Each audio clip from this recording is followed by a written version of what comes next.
Ayun guys, ayun yung mga ginagawa ng ating mga kapwa OFW na dito sa Middle East.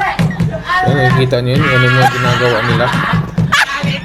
Diba? Yan yung mga libangan nila kapag free time, walang ginagawa, wala yung amo. Yung isa naman, iba yan, yung isa nagtatago sa CR, yan nakapatong sa niduro, sa sayaw-sayaw. Panoorin pa natin guys, pang gagawin na yan na. Sana naman kayo sunod niyan. Ganyan katalented yung ating mga kapwa OFW dito sa Middle East. Ayan, ayun na, pumasok pa sa washing machine. Diba? Ganyan yung mga kapwa OFW natin. Oh, ito po yung isa. Ano na to? Pag-uwi sa Pilipinas, to ipasok na to. Diba? Yan ang uhuli na ng langaw at sa kalamok. Yan, at dito naman itong dalawa. Yan, nagsasayaw-sayaw.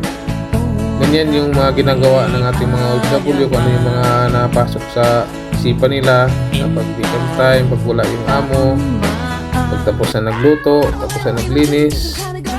Yan, ito naman tatlo na to, habang naglilinis, ayan, ginagawa nilang sayaw at laro yung trabaho nila para hindi naman sila yung laging iniisip is pagod, at saka din yung pangunguli sa pamilya sa Pilipinas, kasi hindi nakakalabas yung mga yan. Ang sa loob lang ng bahay, minsan lang yan nakalabas. May ibang makikita niya kundi puro dingding, puro mukha ng amo nila. Kaya yan yung mga kanilang libangan sa kanilang mga sarili. Ayan, so kaya hirap maging isang OFW. Kaya kayo, kung di pa kayo nakapag ang ibang bansa, mag-isip-isip na kayo.